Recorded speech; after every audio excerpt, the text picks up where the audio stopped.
Penny Mordaunt is winding up the debate about Boris Johnson this evening. She's thanked the Privileges Committee. She's thanked those people like, for example, Rees-Mogg, who have praised, given tributes to Boris Johnson. And she says that MPs should vote with their conscience. She herself is voting for the Privileges Committee's findings. We were told that right at the beginning. I think Rees-Mogg's contribution was very interesting. He compared, he said, you don't have to accept the findings of a court. You can appeal. And he said we shouldn't be forced to accept the findings of the Privileges Committee. We can challenge those findings. But he started off, of course, on his program away from the chamber, calling the court a kangaroo court or a court of marsupials.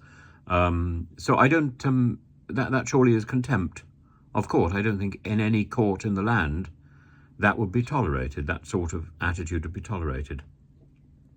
Now, to say that Piers Morgan, of course, has said that Johnson has been found to be a serial liar, not only in Parliament, but also in the newspapers where he was thrown out repeatedly for lying.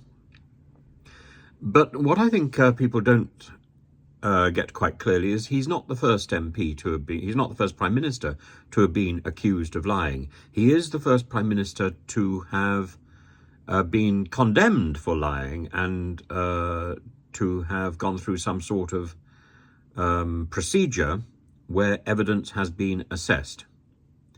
And he has been found wanting. Anthony Eden and Tony Blair were both accused of lying. But in contrast to Boris Johnson, they acted with dignity. They didn't denigrate the judiciary. They didn't denigrate Parliament or their own party. Boris Johnson has done all of that.